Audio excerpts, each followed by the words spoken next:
va nous orienter et lui exprimer les désirs de nos cœurs. Amen.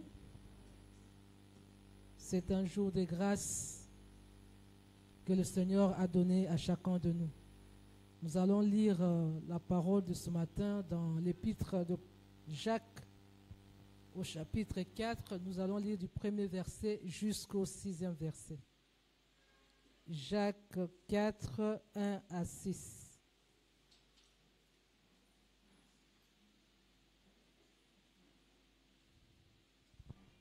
Je lis au nom du Seigneur Jésus-Christ. D'où viennent les luttes et d'où viennent les querelles parmi vous? N'est-ce pas de vos passions qui combattent dans vos membres? Vous convoitez et vous ne possédez pas. Vous êtes meurtriers et envieux et vous ne pouvez pas obtenir. Vous avez des querelles et des luttes et vous ne possédez pas parce que vous ne demandez pas. Vous demandez et vous ne recevez pas parce que vous demandez mal dans le but de satisfaire vos passions. Adultères que vous êtes, ne savez-vous pas que l'amour du monde est inimitié contre Dieu? Celui donc qui veut être ami du monde se rend ennemi de Dieu. Croyez-vous que l'Écriture parle en vain? L'Esprit qui habite en nous a des désirs qui tendent à l'envie. Il accorde au contraire une grâce plus excellente. C'est pourquoi l'Écriture dit: Dieu résiste aux orgueilleux, mais il fait grâce aux humbles. Verset 6. Dieu résiste aux orgueilleux, mais il fait grâce aux humbles. Parole du Seigneur. Éternel, nous te recommandons ce moment, nous te recommandons nos cœurs, nous te recommandons tout ce que nous sommes pour que ta parole domine, que ta parole nous contrôle, que ta parole nous évalue, que ta parole nous examine et que ta parole nous oriente. Parle à chacun de nous et conduis-nous à prendre de bonnes décisions pour une vie qui te plaise. Au nom de Jésus-Christ, Amen. Nous pouvons nous asseoir. Les thèmes que l'Éternel m'a mis à cœur de partager avec nous ce matin s'intitulent comme suite: Sois humble pour que Dieu te fasse grâce. C'est tiré du verset 6 du passage que nous venons de lire. La grâce, c'est quelque chose que nous tous nous souhaitons. Quand on te pose la question comment tu vas, la plupart du temps nous disons la grâce de Dieu est là. Dieu fait grâce. Sa grâce me suffit. Peu importe les situations dans lesquelles on se trouve, lorsqu'on se rend compte ou on est conscient que la grâce est là, on a de l'espoir d'aller de l'avant. La grâce, c'est aussi le vœu que chacun a vis-à-vis de la personne qui lui est chère. Quand quelqu'un sort, quand les enfants vont à l'école, quand le mari va au travail, quand la femme sort, on dit toujours que la grâce de Dieu soit avec toi. Parce qu'on sait que lorsque la grâce est là, la personne est bien environnée, la personne est bien protégée. Alors, lorsque nous examinons les écrits de Jacques, qui est frère de Jésus-Christ et aussi son apôtre, il a écrit aux chrétiens de la diaspora, les Juifs convertis au christianisme, qui étaient persécutés et se sont dispersés au travers le monde. C'est à ces chrétiens-là que l'apôtre écrit ou adresse sa lettre. Lorsque nous lisons au chapitre 7 et au chapitre 12 des Actes des Apôtres, nous voyons comment les chrétiens étaient persécutés. Il y a même le disciple Étienne qui a été lapidé et il est mort martyr. Au temps du roi Agrippa, les chrétiens étaient persécutés à cause de leur foi. C'est ainsi que l'apôtre exhorte le chrétien dans la diaspora de tenir ferme par rapport à leur foi et de mener une vie de sanctification et ne pas avoir les vérités bibliques comme juste une théorie. Pas seulement avoir une connaissance intellectuelle des écrits, mais vivre cela en le mettant en pratique et en menant une vie de sanctification. Il les encourage à se comporter comme des personnes dignes de vivre leur foi afin d'éviter des conflits au milieu d'eux et surtout au sein de la communauté chrétienne. Parce que selon son entendement, l'apôtre pense que tout le conflit qui était au milieu de chrétiens était causé par une vie égocentrique tournée vers les désirs et les envies incontrôlées d'une part et d'autre part le refus d'écouter et surtout de mettre en pratique la parole de Dieu. Ainsi, il les invite à vivre dans l'humilité pour éviter de tomber dans la compromission et dans le péché. C'est ainsi qu'il souligne au verset 6, un passage qui se trouve déjà dans la Bible de l'Ancien Testament.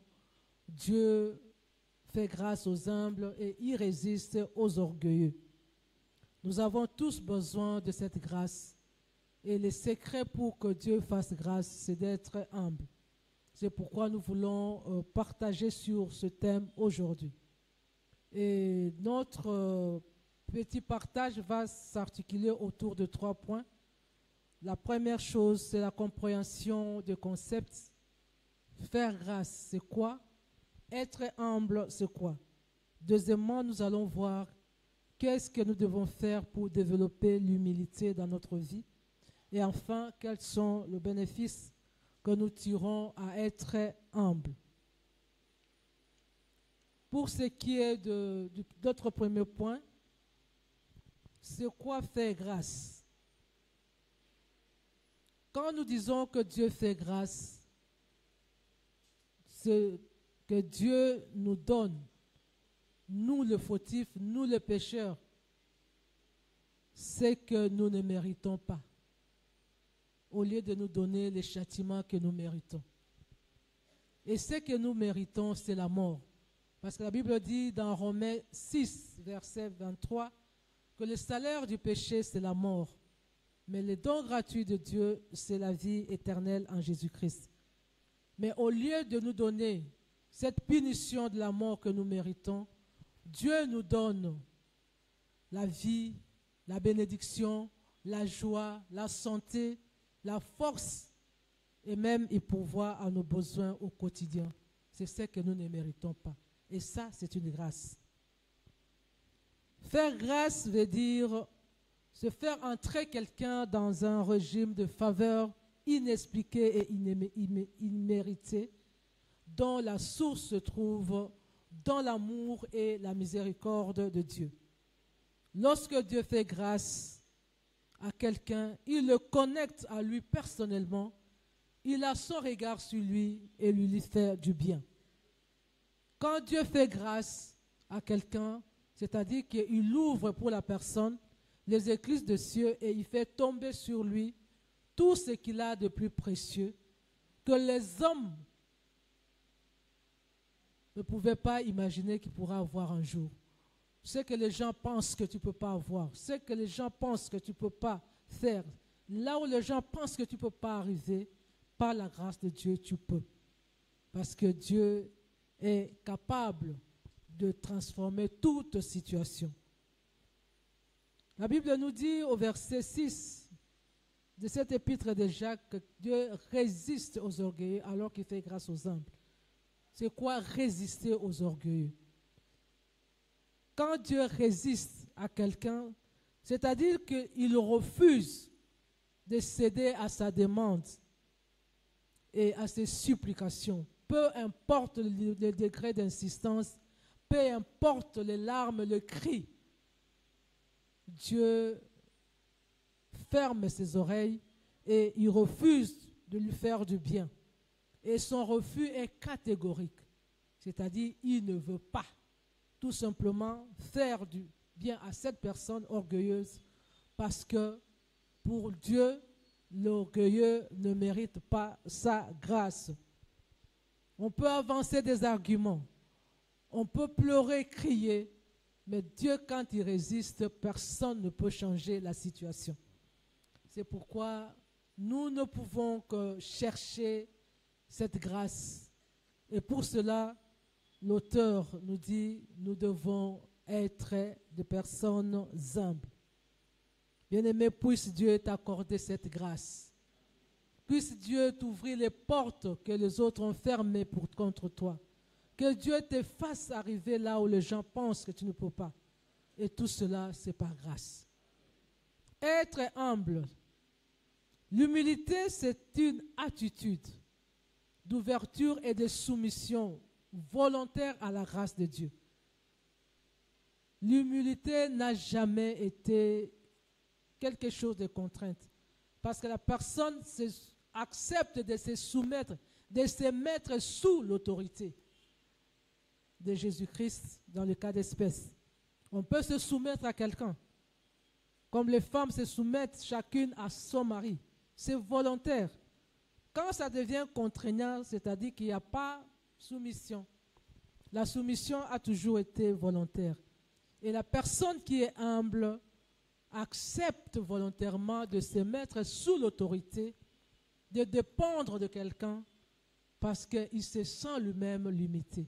Une personne humble est conscient de ses limites, est conscient de ses faiblesses, est conscient que de lui-même il ne peut rien faire. C'est ainsi qu'il se met sous la coupe, il se met sous l'autorité de Dieu parce qu'il sait qu'avec la grâce de Dieu, Dieu peut tout faire.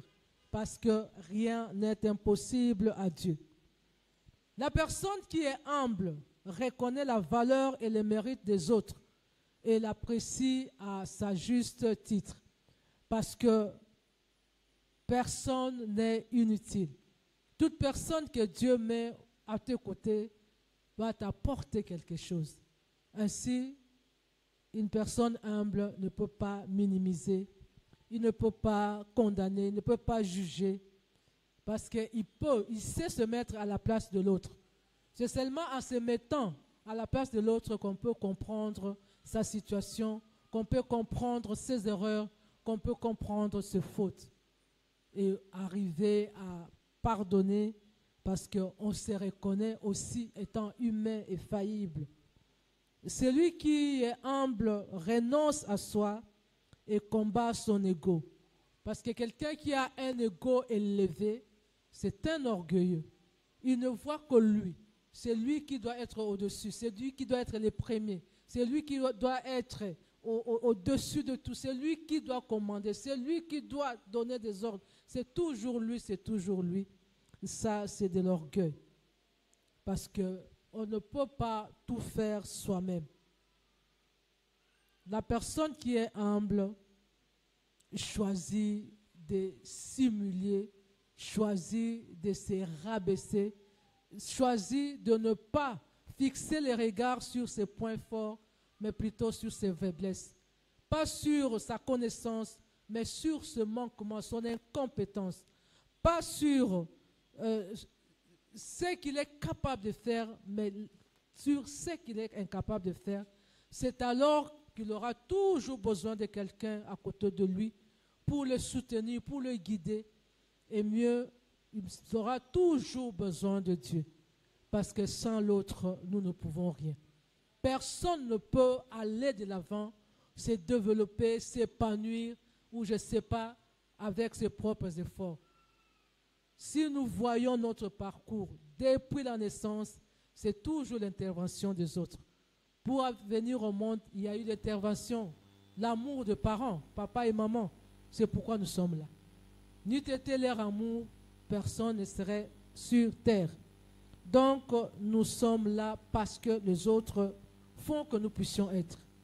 Pour que tu grandisses, pour que tu étudies, pour que tu deviennes, je ne sais pas, intellectuel, il y a eu des gens qui ont contribué. Toute personne aux côtés de toi, c'est un instrument que Dieu met pour te façonner. Alors, il faut reconnaître la valeur de chacun. Il n'y a personne qui soit inutile aux côtés de nous. Seuls, nous ne pouvons rien. Mais avec les autres, nous pouvons tout. Même les personnes qui semblent nous mettre le pot de banane sur la route, ils sont là pour nous aider à nous améliorer. Si vous observez dans la vie, la plupart du temps, là où on tire de l'expérience et de la sagesse, c'est là où on a cogné la tête quelque part. Amen. Donc, toutes les personnes autour de nous nous aident à nous améliorer, à nous rendre sages, afin que nous puissions acquérir de l'expérience. C'est pourquoi nous devons user de l'humilité. Que faire alors pour développer l'humilité dans notre vie? Il y a beaucoup de choses à faire que la Bible nous recommande. Mais aujourd'hui, j'aimerais épingler 3 conseils venant de la Bible et peut-être 5 conseils d'ordre pratique, mais toujours appuyés par la Bible. La première chose, si nous voulons vraiment développer l'humilité, la Bible nous dit de chercher à crucifier le vieil homme. Le vieil homme, c'est l'ego. C'est le moi intérieur qui te pousse toujours à te surestimer, à te surévaluer, à être au-dessus des autres, à te comporter comme si tu étais au centre de la terre. Et la Bible nous dit dans Romains 6, verset 6 et suivant, que nous devons crucifier le vieil homme. Le vieil homme, c'est ce moi intérieur qui me fait vivre la vie du passé, la vie d'autrefois sans Christ. Alors qu'en Christ, je suis devenu une nouvelle créature, donc je dois crucifier le moi, je dois crucifier le vieil homme pour que la nature divine puisse naître à moi et puisse se développer. Lorsque nous cherchons à satisfaire notre ego, nous tombons dans l'orgueil et dans la disgrâce de Dieu. Donc nous devons tuer ces égos-là et savoir que nous ne sommes pas seuls sur la terre. La deuxième chose, c'est de prier et de compter sur la grâce de Dieu. La Bible nous dit dans Philippiens 2, 13 que c'est Dieu qui crée en nous le vouloir et le faire. Nous pouvons avoir la bonne volonté de nous humilier, de devenir humbles, mais avec notre propre volonté, notre propre force, nous n'arriverons pas. Nous devons prier et implorer cette grâce de Dieu pour nous rendre humbles, parce que Dieu écoute les prières et il accomplit les désirs de ceux qu'il aime. Lorsque nous prions et nous demandons d'être humbles, qui est dans la volonté de Dieu, Dieu va nous répondre et il va nous transformer. Et dans cette prière, nous devons aussi demander à être sous la direction du Saint-Esprit. Parce que le Saint-Esprit est celui qui sonde nos cœurs. Le Saint-Esprit est celui qui nous connaît mieux que nous-mêmes. Parce qu'il connaît même nos désirs cachés, que nous ne manifestons à personne. C'est lui qui va nous aider à nous améliorer pendant que nous cherchons à marcher selon les instructions qu'il nous donne. Lorsqu'on sait écouter la voix du Saint-Esprit, on marchera dans l'humilité. Et la troisième chose, nous devons changer notre façon de voir les choses. Nous devons changer notre mentalité. Nous devons changer notre philosophie de la vie. Nous devons changer notre vision du monde. C'est ce que l'apôtre Paul nous dit dans son épître aux Romains, au chapitre 12, versets 1 à 2. Nous avons besoin d'avoir un renouvellement de l'intelligence. Nous avons besoin d'avoir une nouvelle compréhension des choses, une nouvelle façon de faire, une nouvelle façon de voir les choses. C'est ça qui va faire que nous puissions nous humilier. Parce qu'il y a des gens qui sont seulement orgueilleux à cause de leur façon de voir les choses. Parce que je suis intelligent, parce que j'ai des diplômes, parce que je suis au niveau élevé, les autres ne sont rien. C'est seulement par cette position-là qu'il devient orgueilleux. Il y en a qui sont orgueilleux seulement à cause de leur culture. Parce que telle tribu s'est reconnue que ce sont des orgueilleux. Alors parce que je suis de la tribu, je dois élever mes épaules parce que je suis au-dessus de tout. Il n'y a aucune race qui soit supérieure à l'autre. Dieu a créé les êtres humains égaux. Amen. Donc, changer cette façon de voir les choses va nous amener à acquérir un nouveau regard pour le monde, pour la vie, pour les autres. Et pour cela, nous allons voir quelques petits conseils pratiques. La première chose, si tu veux devenir humble, c'est-à-dire changer ta façon de voir les choses, tu dois toujours te rappeler que ce que tu es, c'est le produit de la générosité de Dieu et des autres. Tu n'es rien sans les autres. Tu n'es rien sans Dieu. J'ai donné l'exemple de la naissance. Pour grandir, pour venir au monde, il y a les parents. Pour grandir, il y a les parents. Et même les orphelins, il y a toujours quelqu'un qui te recueille et qui t'accompagne dans la vie. Il y a quelqu'un qui doit t'habiller, il y a quelqu'un qui doit te laver, il y a quelqu'un qui doit te faire étudier, te faire soigner quand tu es malade. Nous avons toujours besoin de l'autre, et même d'un plus petit que soi. Les ancêtres ne disent-ils pas que même ton kizengi na yo akoki kosunga yo. Amen. Et nous avons comme ça des contes qui donnent la sagesse par rapport à ça pour ne pas négliger même un kizengi qu'on a dans la famille. Même cet enfant-là qui est têtu, cet enfant-là qui est, je ne sais pas, drogué, cet enfant-là qui est tête en l'air, quelque part, il peut te sauver. Amen. Quelque part, il peut te rendre service. Alors, ne méprisons personne. Parce que tout est grâce. Tout est grâce. Ce que tu es aujourd'hui, tu n'es pas le dernier à atteindre ce sommet.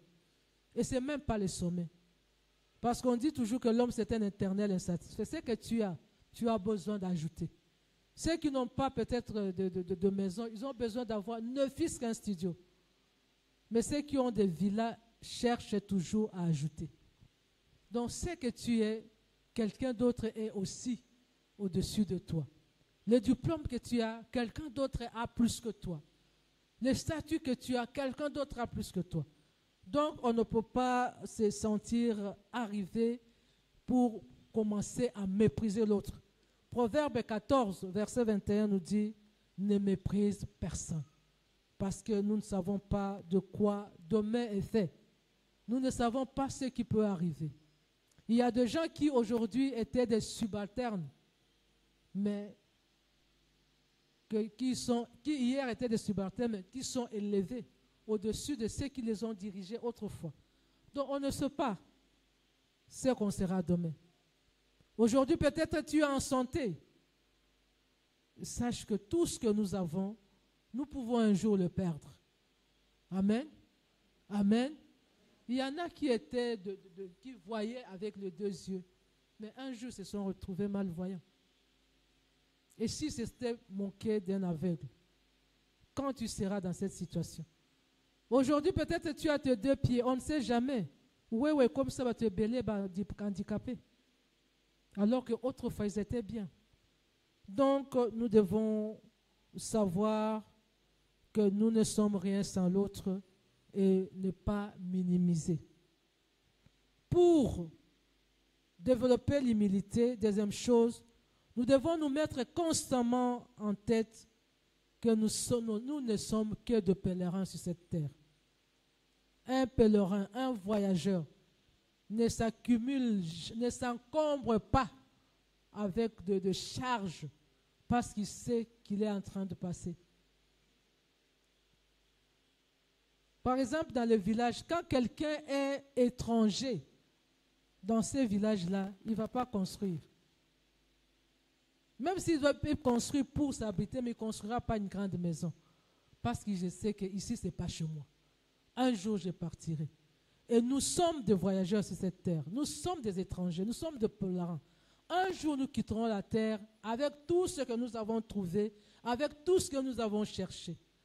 Alors, à quoi bon s'accrocher au monde et au bien de ce monde? L'apôtre Pierre nous dit dans 1 Pierre 2, 11, et souvent, que nous sommes passagers. Tout ce que nous avons trouvé sur la terre, nous allons le laisser ici. Ça ne sert à rien de nous attacher. Même si nous demandons le régime de longévité, Dieu peut t'accorder 100 ans, 120 ans, mais tu partiras. Et le jour où tu partiras, tout ce que tu as accumulé pendant tes 120 ans, tu n'iras nulle part avec. Amen. Tout restera. On te mettra dans une petite caisse, 6 pieds sur terre, on met le sable et c'est fini. Tout ce qu'on a amassé, peut-être que ce sont les irresponsables qui viendront vendre, qui passeront d'un tribunal à l'autre pour se répartir cet héritage. Amen. Ça, nous devons savoir que nous sommes que des passagers. Ce qui va nous intéresser, ce que nous irons avec au-delà de cette vie, c'est juste notre relation avec Dieu. Amen. Et c'est ce qui est important. Tout le reste passera. Troisième chose, pour être humble, développer l'humilité, nous ne devons pas juger ni condamner les autres à cause de leurs fautes, à cause de leurs faiblesses. Parce que tout homme est faillible. Des fois, nous condamnons à tort parce que tu ne sais pas pourquoi, dans quelles conditions la personne s'est trouvée pour agir de la sorte. C'est pourquoi, au lieu de juger et de condamner, apprenons à comprendre les autres. Et pour bien comprendre, il faut se mettre à la place de l'autre. Peut-être toi aussi, à sa place, tu ferais pareil. Amen. C'est facile de juger.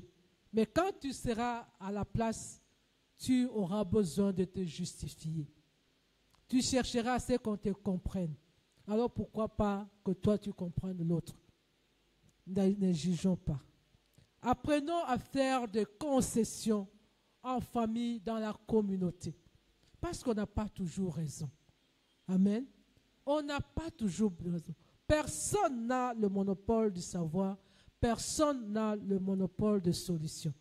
Tu peux avoir une idée pour résoudre un problème, mais l'idée de l'autre peut être mieux. Alors, ne minimisons pas les opinions des autres. Cherchons toujours la paix. Romains 12, verset 18. Cherchons toujours les concessions en famille.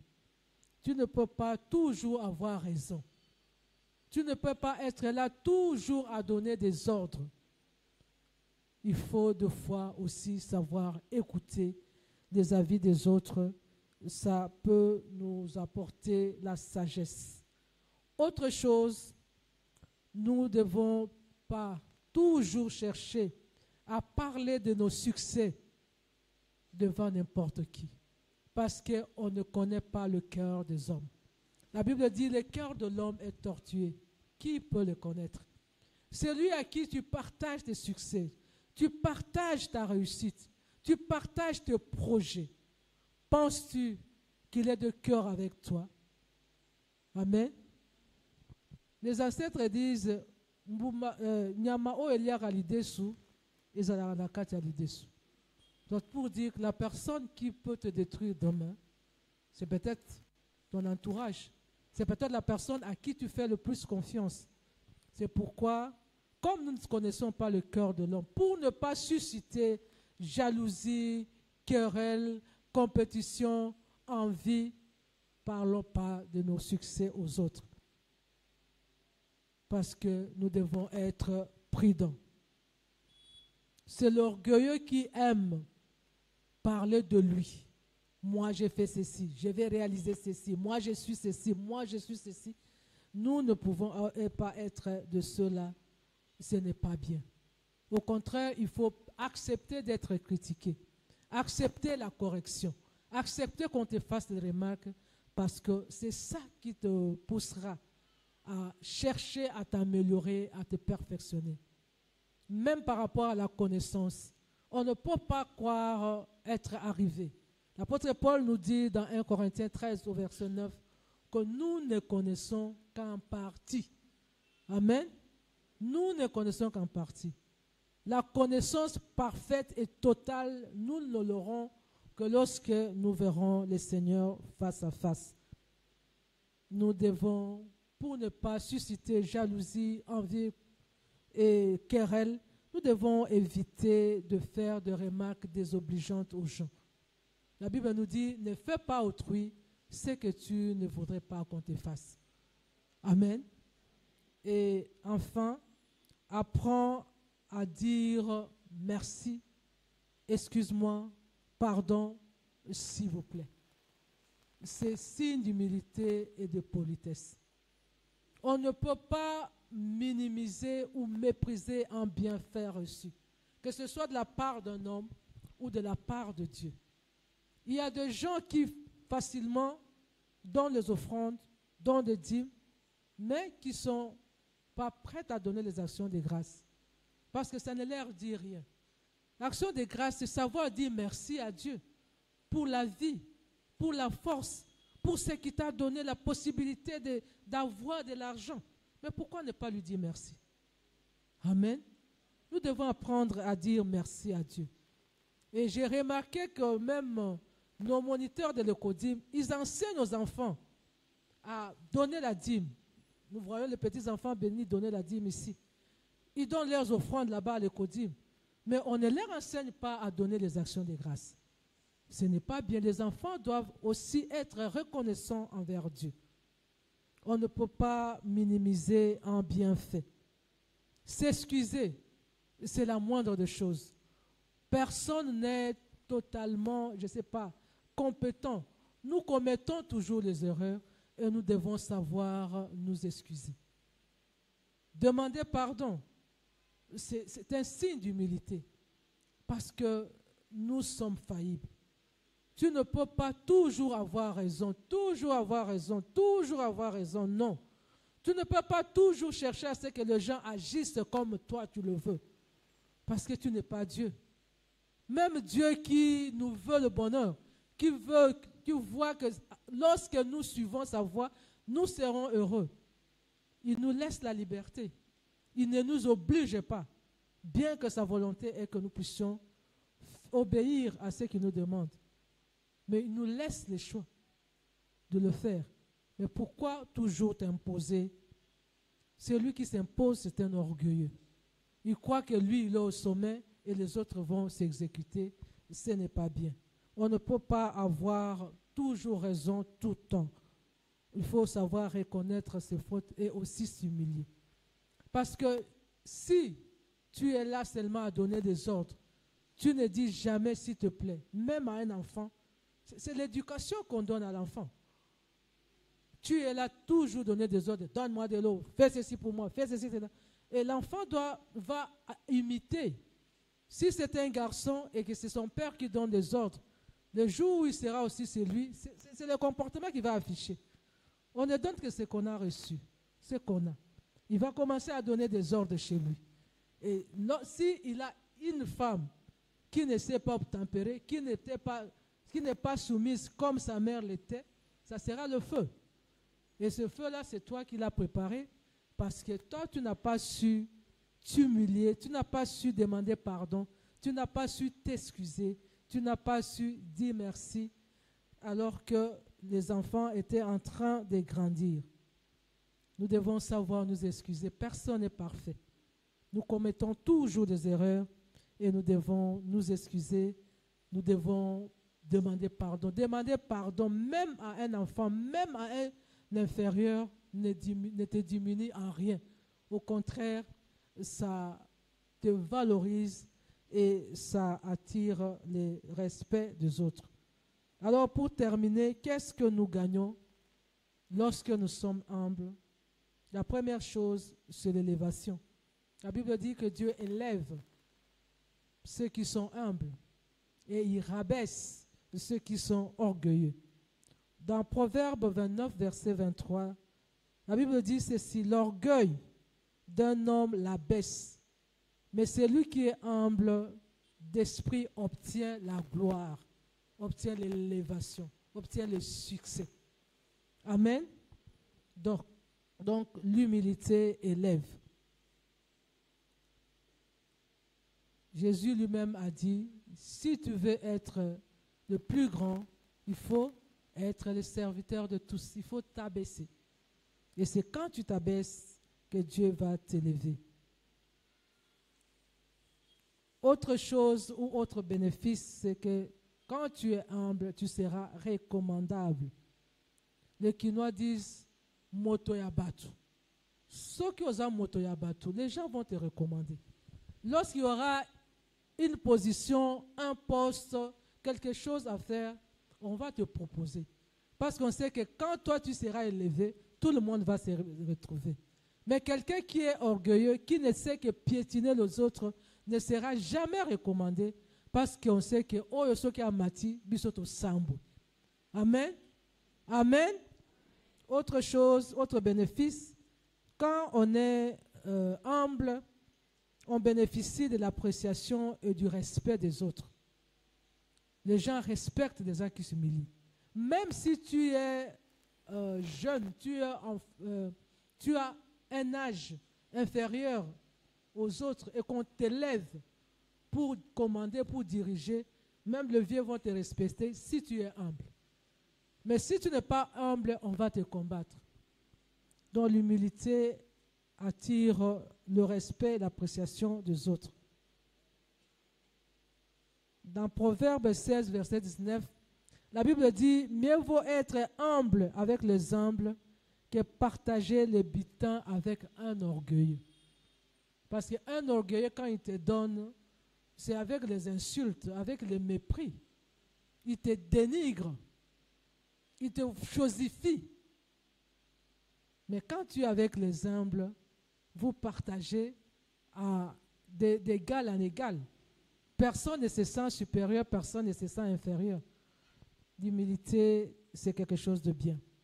Quand on est humble, on bénéficie de l'exaucement de prière. Parce que Dieu fait grâce aux humbles.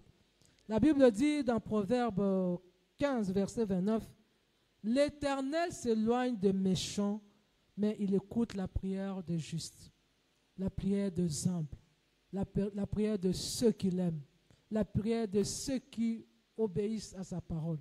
Donc, lorsqu'on est humble, Dieu nous exauce et Dieu nous fait du bien. Parce que l'humilité nous fait nager dans la même longueur d'onde que Dieu. Quand on est humble, on va faire la volonté de Dieu. Quand on est humble, on va obéir, on doit suivre la voie de Dieu. Et quand Dieu apprécie cela, quand on lui est agréable, c'est alors qu'il fait du bien. Autre bénéfice, c'est le détachement du monde et l'attachement à Dieu. Toute personne qui est humble se détache du monde. Parce que tous ceux qui courent derrière le plaisir du monde, ce sont des gens orgueilleux. Il a ceci aujourd'hui, et parce que tout le monde a ça, non, je vais faire plus, je vais faire plus, je vais faire plus. Et il est en train de courir sans atteindre sa destination à cause de l'orgueil. Je me rappelle, il y avait une dame, c'était une grande sœur, la grande sœur a une amie. Elle était licenciée, elle avait terminé au campus. Alors, à l'époque, surtout dans les instituts supérieurs, il n'y avait pas de cycle de licence directement. On pouvait s'arrêter au niveau des graduats et on a son diplôme, on va travailler. Mais pendant un moment, tous ceux qui étaient des gradués sont revenus aux études pour faire la licence. Alors la dame de dire, mais c'est quoi ça? Pourquoi tout le monde veut devenir licencié? Amen. Amen. Parce que pour elle, comme elle était licenciée, c'était le sommet. Les autres devaient rester là-bas, en bas. Et elle doit diriger. Que les autres deviennent les licenciés comme elle, c'était une menace. Amen. Bien-aimé, le poste que tu occupes, tu n'es pas le dernier. Il y a quelqu'un d'autre qui peut venir. Le diplôme que tu as, ce n'est pas que tu as mis fin au diplôme. Il y a quelqu'un d'autre qui peut avoir plus que toi. Alors, il ne faut pas minimiser les autres à cause du titre ou courir toujours derrière le bien de ce monde pour toujours dépasser les autres. Ça n'a pas d'issue. Parce que tu n'arriveras jamais à dépasser tout le monde. Amen. Donc, nous devons reconnaître la valeur de chacun. Nous devons reconnaître les mérites de chacun. Et nous devons nous contenter de ce que nous avons pour ne pas susciter de compétition, de comparaison inutile qui va nous amener à de conflits. Autre chose, quand tu es humble, ça te met à l'abri du péché et de la compromission. L'orgueil est à l'origine de beaucoup de péchés, en commençant au ciel. Si aujourd'hui nous avons à nous combattre avec les forces des ténèbres, c'est parce qu'un jour, un ange de Dieu a voulu être comme Dieu à cause de son orgueil et il a été précipité. Si nous sommes déchus et nous naissons pécheurs, c'est parce qu'un jour, notre ancêtre Ève a voulu voir clair comme Dieu. Amen. C'est aussi de l'orgueil. Si on veut être plus que les autres, c'est vraiment un chemin bien tracé pour le péché. Regardez les gens qui tuent, qui empoisonnent les autres. Pourquoi? C'est parce qu'il veut avoir ces postes-là. C'est parce qu'il veut être plus élevé que ça. Quand quelqu'un vole, c'est parce qu'il a envié. Lui n'a pas, pourquoi toi tu as, je dois prendre ce qui est à toi. Amen. Quand quelqu'un, par exemple, se méconduit dans la débauche, si vous regardez, c'est de l'orgueil. Je vais aussi avoir comme, pourquoi pas moi? Et pour cela, je me lance. Je vais prouver que moi aussi. Chercher à prouver, à prouver, à prouver.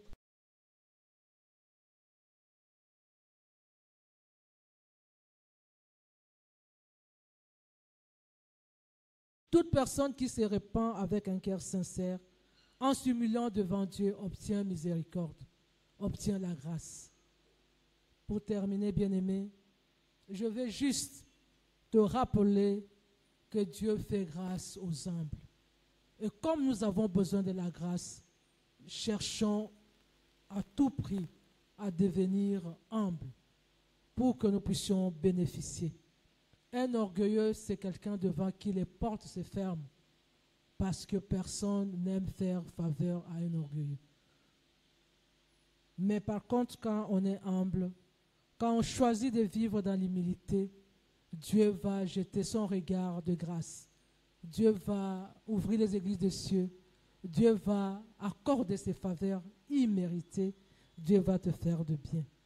Puisse cette parole aider chacun de nous à rechercher à tout prix l'humilité, parce que c'est ça qui fera que Dieu puisse t'élever. Que Dieu bénisse sa parole.